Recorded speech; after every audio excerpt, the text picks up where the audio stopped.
जय श्री राधे कृष्णा। आप सभी का दिन शुभ और मंगलमय हो। भगवान श्री हरि की कृपा आप सभी भक्तजनों पर बनी रहे। आप सभी को अपरा एकादशी व्रत की हार्दिक शुभकामनाएं। आज आप सभी सुनेंगे अपरा एकादशी व्रत की कथा, 11 माता की कथा और आरती। युधिष्ठिर कहने लगे कि हे भगवान, ज्येष्ठ कृष्ण एकादशी का क्या नाम है तथा उसका महात्म्य क्या है, सो कृपा कर कहिए। भगवान श्री कृष्ण कहने लगे कि हे राजन, यह एकादशी अचला तथा अपरा दो नामों से जानी जाती है। पुराणों के अनुसार ज्येष्ठ कृष्ण पक्ष की एकादशी अपरा एकादशी है, क्योंकि यह अपार धन देने वाली है। जो मनुष्य इस व्रत को करते हैं वे संसार में प्रसिद्ध हो जाते हैं।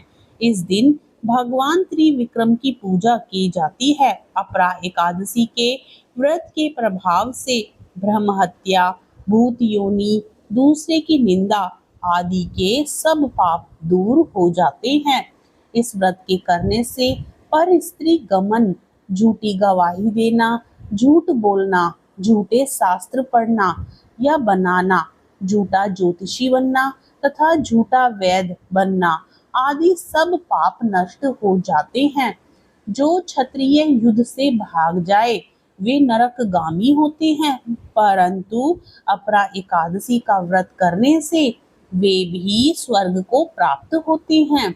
जो शिष्य गुरु से शिक्षा ग्रहण करते हैं फिर उनकी निंदा करते हैं वे अवश्य नरक में पड़ते हैं, मगर अपरा एकादशी का व्रत करने से वे भी इस पाप से मुक्त हो जाते हैं। जो फल तीनों पुष्कर में कार्तिक पूर्णिमा को स्नान करने से या गंगा तट पर पितरों का पिंडदान करने से प्राप्त होता है, वही अपरा एकादशी का व्रत करने से प्राप्त होता है। मकर के सूर्य में प्रयागराज के स्नान से, शिवरात्रि का व्रत करने से, सिंह राशि के बृहस्पति में गोमती नदी के स्नान से, कुंभ में केदारनाथ के दर्शन या बद्रीनाथ के दर्शन, सूर्य ग्रहण में कुरुक्षेत्र के स्नान से, स्वर्ण दान करने से अथवा अर्ध प्रसूता गोदान से जो फल मिलता है वही फल अपरा एकादशी के व्रत से मिलता है। यह व्रत पाप रूपी वृक्ष को काटने के लिए कुल्हाड़ी है, पाप रूपी ईंधन को जलाने के लिए अग्नि, पाप रूपी अंधकार को मिटाने के लिए सूर्य के समान, मृगों को मारने के लिए सिंह के समान है। अतः मनुष्य को पापों से डरते हुए इस व्रत को अवश्य करना चाहिए। अपरा एकादशी का व्रत तथा भगवान का पूजन करने से मनुष्य सब पापों से छुटकर विष्णु लोक को जाता है। इसकी प्रचलित कथा के अनुसार प्राचीन काल में महीध्वज नाम का एक धर्मात्मा राजा था। उसका छोटा भाई वज्रध्वज बड़ा ही क्रूर, अधर्मी तथा अन्यायी था। वह अपने बड़े भाई से द्वेष रखता था। उस पापी ने एक दिन रात्रि में अपने बड़े भाई की हत्या करके उसकी देह को एक जंगली पीपल के नीचे गाड़ दिया। इस अकाल मृत्यु से राजा प्रेत आत्मा के रूप में उसी पीपल पर रहने लगा और अनेक उत्पात करने लगा। एक दिन अचानक धौम्य नामक ऋषि उधर से गुजरे। उन्होंने प्रेत को देखा और तपोबल से उसके अतीत को जान लिया। अपने तपोबल से प्रेत उत्पात का कारण समझा। ऋषि ने प्रसन्न होकर उस प्रेत को पीपल के पेड़ से उतारा तथा परलोक विद्या का उपदेश दिया। दयालु ऋषि ने राजा की प्रेत योनि से मुक्ति के लिए स्वयं ही अपरा एकादशी का व्रत किया और उसे अगति से छुड़ाने को उसका पुण्य प्रेत को अर्पित कर दिया। इस पुण्य के प्रभाव से राजा की प्रेत योनि से मुक्ति हो गई। वह ऋषि को धन्यवाद देता हुआ दिव्य देह धारण कर पुष्पक विमान में बैठकर स्वर्ग लोक को चला गया। हे राजन, यह अपरा एकादशी की कथा मैंने लोक हित के लिए कही है। इसे पढ़ने अथवा सुनने से मनुष्य सब पापों से छूट जाता है। प्रेम से बोलिए श्री हरि विष्णु भगवान की जय, माता लक्ष्मी की जय, एकादशी माता की जय। अब सुनिए ग्यारस माता की कथा और आरती। प्रेम से बोलिए ग्यारस माता की जय है। तो आइए पूर्ण श्रद्धा भाव के साथ ग्यारस माता की कथा को सुनते हैं। एक बार एक राज्य में एक राजा रहा करता था। राजा बहुत ही बुद्धिमान और बलशाली था। राजा सदैव अपनी प्रजा का बहुत अच्छे से ध्यान रखता था। प्रजा भी अपने राजा को बहुत पसंद करती थी। राजा की दो बेटियां थी। राजा अपनी दोनों बेटियों से बहुत प्रेम करता था। राजा की छोटी बेटी देखने में बहुत सुंदर और आकर्षक थी और राजा की बड़ी बेटी छोटी बेटी के मुकाबले थोड़ा कम सुंदर थी।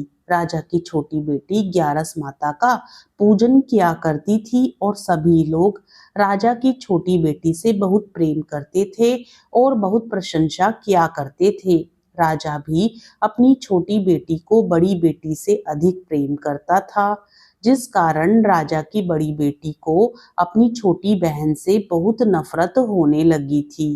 राजा की दोनों बेटियां जब बड़ी हो गई तब एक पड़ोस राज्य में रहने वाला राजकुमार राजा की बड़ी बेटी के लिए रिश्ता लेकर आया। लेकिन जैसे ही उस राजकुमार की नजर राजा की छोटी बेटी पर पड़ी तो वह राजकुमार राजा की छोटी बेटी पर आकर्षित हो गया और उससे पहली नजर में प्रेम कर बैठा। उस राजकुमार ने राजा की बड़ी बेटी के साथ विवाह करने से मना कर दिया और उसने राजा से कहा कि मैं आपकी छोटी बेटी से विवाह करना चाहता हूँ। जिसके बाद राजा की बड़ी बेटी यह देखकर अपनी छोटी बहन से बहुत क्रोधित हो गई और राजा की बड़ी बेटी ने अपनी छोटी बहन को अपना सबसे बड़ा दुश्मन मान लिया। राजा की बड़ी बेटी ने अपनी छोटी बहन से बदला लेने का निर्णय किया, जिसके लिए उसने अपनी छोटी बहन को जान से मारने का प्लान बनाया। राजा की बड़ी बेटी ने अपनी छोटी बहन को मारने के लिए सबसे पहले एक लड्डू में जहर मिलाकर अपनी छोटी बहन को दे दिया और उसको लड्डू खाने के लिए कहा। लेकिन लड्डू खाने के बाद भी छोटी बहन को कुछ नहीं हुआ।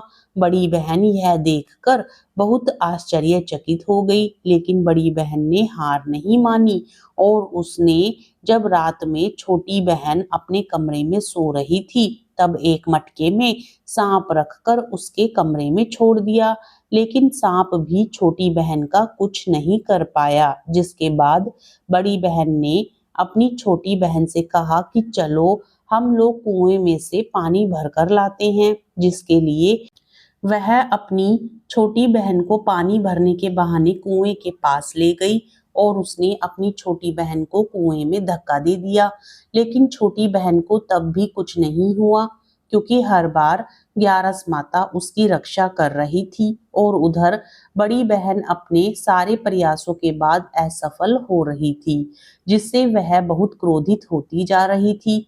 फिर उसने अपनी छोटी बहन के पास जाकर उससे खुद ही पूछा कि मेरी छोटी बहन, तुमको पता है भगवान ने सबकी मृत्यु एक दिन निश्चित समय पर लिखी हुई है और कैसे तुम्हारी मृत्यु होगी, क्या यह तुम जानती हो? तब छोटी बहन ने अपनी बड़ी बहन को बताया कि हाँ, मैं जानती हूँ मेरी मृत्यु कैसे होगी। छोटी बहन से यह सुनकर बड़ी बहन मन ही मन बहुत प्रसन्न होने लगी और उसने अपनी छोटी बहन से कहा कि तो मुझे अपनी मृत्यु का राज बताओ। छोटी बहन ने अपनी बड़ी बहन से कहा कि मेरी मृत्यु तो एक तोते में है, जो तोते के गले में एक हार है, उससे मेरी मृत्यु होगी। जब तक कोई भी व्यक्ति तोते को मारकर वह हार अपने गले में पहनेगा तो मैं मूर्छित हो जाऊंगी और जैसे ही उस हार को अपने गले से उतारेगा तो मैं वापस से जीवित हो जाऊंगी। अपनी छोटी बहन की मृत्यु का राज जानकर बड़ी बहन बहुत ही खुश हो गई और उसने अपनी छोटी बहन को मारने के लिए उसके पालतू तोते को ढूंढना शुरू कर दिया। और छोटी बहन को इस बात का आभास हो गया था कि कोई उसकी जान लेना चाहता है, जिसके लिए वह अपने पिताजी के पास गई और उसने अपने पिताजी से कहा कि पिताजी, मेरी मृत्यु के बाद आप मुझे जलाइएगा मत, बल्कि आप मुझे अपनी पुरानी हवेली में एक पलंग में लिटाकर छोड़ दीजिएगा। अपनी छोटी बेटी की यह बात सुनकर राजा बहुत आश्चर्यचकित हो गए। राजा ने अपनी छोटी बेटी से पूछा, बेटी तुम यह क्या कह रही हो? तब राजा की छोटी बेटी ने बताया, पिताजी समय किसी के लिए नहीं रुका है, कब क्या हो जाए किसी को कुछ पता नहीं है। और फिर राजा ने अपनी छोटी बेटी से कहा कि तुम ऐसी बातें क्यों कर रही हो? 2-3 दिन में तो तुम्हारा विवाह है। लेकिन छोटी बेटी ने अपने पिताजी को ऐसा करने पर मजबूर कर दिया और उनसे वचन ले लिया।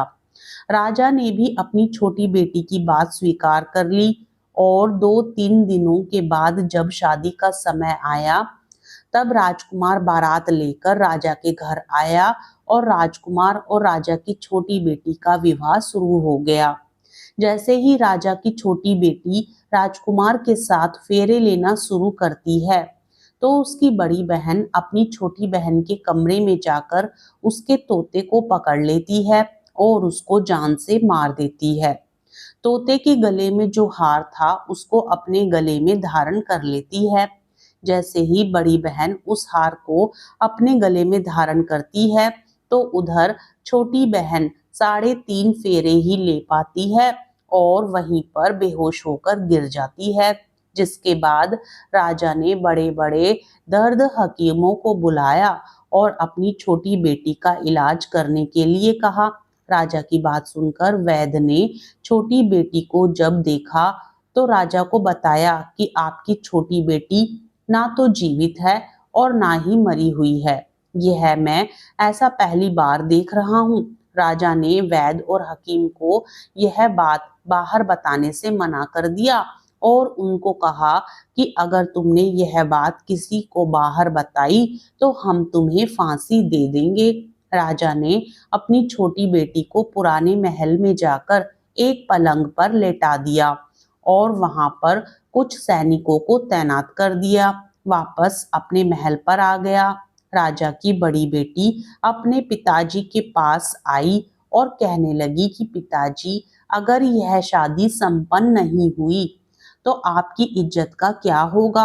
आप कहें तो मैं आपकी इज्जत बचाने के लिए राजकुमार से शादी करने के लिए तैयार हूँ।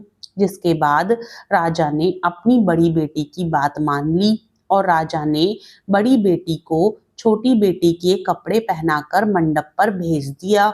लेकिन राजकुमार यह जान गया कि यह राजा की छोटी बेटी नहीं है, बल्कि यह राजा की बड़ी बेटी है। लेकिन जब राजकुमार ने शादी करने से मना किया, तो सभी लोगों ने राजकुमार को विवश करके राजा की बड़ी बेटी से बचे हुए फेरों को संपन्न करा दिया और विवाह करवा दिया।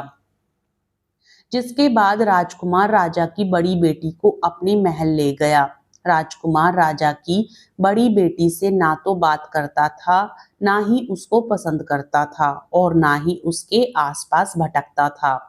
और राजकुमार ने यह फैसला लिया था कि वह अपनी प्रेमिका को ढूंढ कर रहेगा और यह जानकर रहेगा कि उसके साथ क्या हुआ है। एक दिन राजकुमार अपने घोड़े पर सवार होकर राजा के पुराने महल के पास पहुंच गया, जहां पर उसने कुछ सैनिकों को देखा। महल के पास पहुंचकर राजकुमार ने जब महल को ध्यान से देखा, तो वह समझ गया कि यह तो हमारे ससुर जी का महल है। तब राजकुमार ने सैनिकों से पूछा, तुम लोग यहाँ क्या कर रहे हो और इस महल के अंदर उस पलंग पर कौन लेटा है? जिसके बाद सैनिकों ने बताया कि यहाँ पर राजा की छोटी बेटी लेटी है। यह सुनकर राजा बहुत प्रसन्न हो गया और वह तुरंत अपनी प्रेमिका के पास पहुंच गया और उसकी सेवा करने लगा। जैसे ही रात हुई तो राजा की छोटी बेटी उठकर खड़ी हो गई। राजकुमार को यह देखकर बहुत खुशी हुई और उसने अपनी प्रेमिका से पूछा कि तुम यहाँ क्या कर रही हो? तुम मेरे साथ मेरे घर चलो। राजा की छोटी बेटी ने राजकुमार को सारी बातें बता दी कि मेरी जान एक तोते में बसी थी और मैंने यह बात सिर्फ अपनी बड़ी बहन को बताई थी और मुझे पता है कि उसने ही मुझे मारने का प्रयास किया है। उसके पास एक हार है जिसको वह सुबह पहन लेती है और रात को उतार देती है। जब तक वह हार को पहने रहती है तब तक मैं मूर्छित रहती हूँ और जैसे ही वह हार को उतार देती है तो मैं जीवित हो जाती हूँ और जब तक मेरी बड़ी बहन के पास वह हार है तब तक मैं ऐसे ही जीवित और मूर्छित होती रहूंगी। अगर मेरी बड़ी बहन के पास जो हार है वह मेरे हाथ में लग जाए तो मैं हमेशा के लिए जीवित हो जाऊंगी। राजकुमार यह बात सुनकर राजा की छोटी बेटी के पास रहने का निर्णय कर लेता है और उसने अपने बचे हुए सारे फेरे उस पलंग में लेटी राजकुमार की छोटी बेटी के साथ ले लिए और अपना विवाह पूर्ण कर लिया और वहीं पर रहने लगा। देखते ही देखते कुछ समय में राजा की छोटी बेटी और राजकुमार की पत्नी पेट से हो गई। एक दिन राजकुमार को किसी काम से बाहर जाना पड़ा। तब छोटी बहन के पेट में बहुत तेज से दर्द होने लगा, जिसके बाद उसने ग्यारस माता का आवाहन किया, जिसके बाद वहां पर ग्यारस माता प्रकट हुई और उन्होंने अपनी भक्तों के दर्द को दूर किया और एक पुत्र की प्राप्ति करवाई। और वहीं पर अचानक से राजकुमार भी आ गया। राजकुमार ने ग्यारस माता को देखा तो वह आश्चर्यचकित हो गया और उसने तुरंत माता को प्रणाम किया और ग्यारस माता ने राजकुमार से कहा कि जब तुम्हारा यह पुत्र 5 वर्ष का हो जाए तो तुम अपनी पत्नी का हार आकर इसके गले में डाल देना। और देखते ही देखते राजकुमार और राजा की छोटी बेटी का पुत्र 5 वर्ष का हो जाता है। तो राजकुमार अपने बेटे से कहता है कि बेटा, मैं कुछ काम से बाहर जा रहा हूँ, तुम अपनी माता का ध्यान रखना। और वहां से चला जाता है। राजा को बाहर निकलता देख बड़ी बहन के सैनिक देख लेते हैं और बड़ी बहन को जाकर सारी बातें बता देते हैं, जिसके बाद बड़ी बहन अपनी छोटी बहन के पुत्र को वहां से उठवा लेती है और उसको मरवा देती है। छोटी बेटी के पुत्र के 2 टुकड़े करवा देती है। पहला टुकड़ा चक्की के पास छुपा देती है और दूसरा टुकड़ा अपनी पलंग के नीचे रख लेती है। अब ग्यारस माता भिखारन का रूप लेकर आती है। एक भिखारी का रूप रखकर बड़ी बहन के पास चली जाती है, जिसके बाद वहां पर भिक्षा मांगने लगती है। बड़ी बहन अपने नौकरों से कहती है कि जाकर भिक्षा दे दो, लेकिन जैसे ही नौकर ग्यारस माता को भिक्षा देने के लिए आते हैं तो माता उन्हें मना कर देती है और कहती है कि मैं तुम्हारी महारानी से ही भिक्षा लूंगी। जिसके बाद बड़ी बहन स्वयं ही भिक्षा देने के लिए माता के पास आती है। तब माता एक बिल्ली का रूप लेकर उसके कमरे में चली जाती है और वहां पर छोटी बेटी के मृत पुत्र के 2 टुकड़ों को जोड़कर एक कर देती है और उसे जीवित कर देती है। साथ ही राजकुमार को ग्यारस माता स्वप्न में बताती है कि राजा की बड़ी बेटी तुम्हारे पुत्र के प्राण हर लेना चाहती है, तो तुम इसका ध्यान रखना। राजकुमार अपने बेटे को लेकर अपनी पत्नी के पास जाता है और उसे कहता है कि तुम इसका ध्यान रखना। अगर तुम इस बच्चे का अच्छे से ध्यान रखोगी तो मैं तुमसे बात करूंगा। एक दिन राजकुमार अपने पुत्र से कहता है कि तुम्हारी माता के गले में जो हार है तुम उसे मांग लो। जिसके बाद राजकुमार का लड़का अपनी माँ के पास जाता है और कहता है कि माँ, मुझे तुम्हारा यह हार चाहिए जो तुमने गले में पहन रखा है। यह सुनकर पहले तो बड़ी बहन बहुत क्रोधित होती है, पर उसको यह याद आता है कि राजकुमार ने कहा था कि अगर मैं इस बच्चे का अच्छे से ध्यान रखूंगी तो वह मुझसे बात करेंगे, अन्यथा नहीं। जिस कारण वह हार उस बच्चे को दे देती है और वह तुरंत हार को ले जाकर अपने पिताजी को दे देता है और तभी राजकुमार अपने बेटे को लेकर वहां से जाने लगता है और राजा की बड़ी बेटी से कहता है कि तुम हमारे लिए खाना बनाकर रखना, मैं शाम को आकर तुम्हारे साथ खाऊंगा। और वह अपने बेटे को लेकर वहां से चला जाता है, जिसके बाद वह राजा के पास जाता है और उनको सारी बातें बता देता है। राजा अपनी बड़ी बेटी की यह करतूत सुनकर बहुत क्रोधित होते हैं और अपनी परवरिश पर ही दोष देने लगते हैं और राजकुमार को अपनी छोटी बेटी के साथ रहने के लिए आदेश देते हैं। इस प्रकार राजकुमार, छोटी बेटी और उनका पुत्र ग्यारस माता की कृपा से सुखपूर्वक जीवन व्यतीत करते हैं। ग्यारस माता राजा की बड़ी बेटी को उसके द्वारा किए गए कुकर्मों की सजा देती है। उसे जीवन भर दुख और कष्टों को सहना पड़ता है। प्रेम से बोलिए ग्यारस माता की जय। ग्यारस माता की कृपा आप और आपके समस्त परिवार पर बनी रहे। कथा सुनने के बाद आरती भी जरूर सुननी चाहिए, तभी कथा का संपूर्ण फल प्राप्त होता है। ओम जय एकादशी, जय एकादशी, जय एकादशी माता। विष्णु पूजा व्रत को धारण कर शक्ति मुक्ति पाता। ओम जय एकादशी माता, तेरे नाम की नाउ देवी, भक्ति प्रदान करनी, गण गौरव की देनी माता, शास्त्रों में वर्णी। ओम जय एकादशी माता, मार्गशीर्ष के कृष्ण पक्ष की उत्पन्ना, विश्व तारिणी जननी, शुक्ल पक्ष में हुई मोक्षदा मुक्ति दाता बन आई। ओम जय एकादशी माता, पौष के कृष्ण पक्ष की सफला नामक है, शुक्ल पक्ष में हुई पुत्रदा आनंद अधिक रहे। ओम जय एकादशी माता, नाम षष्ठीला माघ मास में कृष्ण पक्ष आवे, शुक्ल पक्ष में जया कहावे, विजय सदा पावे। ओम जय एकादशी माता, विजया फागुन कृष्ण पक्ष में, शुक्ला आम्ल की पाप मोचनी कृष्ण पक्ष में, चैत्र महाबली की। ओम जय एकादशी माता, चैत्र शुक्ल में नाम काम दा धन देने वाली, नाम बरूथनी कृष्ण पक्ष में वैशाख महावाली। ओम जय एकादशी माता, शुक्ल पक्ष में होए मोहिनी अपरा ज्येष्ठ कृष्ण पक्षी, नाम निर्जला सब सुख करणी, शुक्ल पक्ष रखी।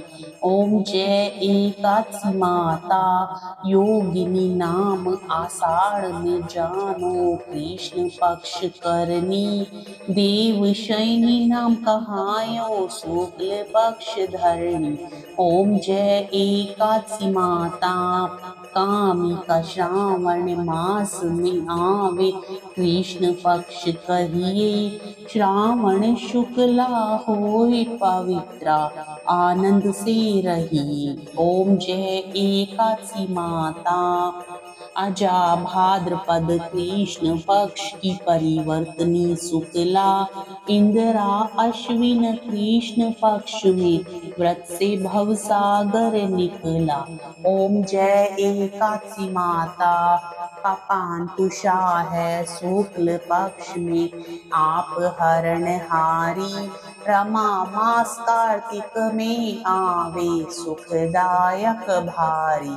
ओम जय एकादशी माता, देवोत्थानी शुक्ल पक्ष की दुख नाशक मैया, पावन मास में करूँ विनती पार करो नैया। ओम जय एकादशी माता परमा कृष्ण पक्ष में होती जन मंगल करणी। शुक्ल मास में होए पद्मिनी दुख दारिद्र हरणी। ओम जय एकादशी माता जो कोई आरती एकादशी की भक्ति सहित गावे जन गुण दीता स्वर्ग का वासा निश्चय वह पावे। ओम जय एकादशी माता। आपको कथा अच्छी लगे तो वीडियो को लाइक करें, वीडियो को शेयर करें और साथ ही चैनल को सब्सक्राइब करके कमेंट बॉक्स में ग्यारस माता की जय भी जरूर लिखें। प्रेम से बोलिए ग्यारस माता की जय।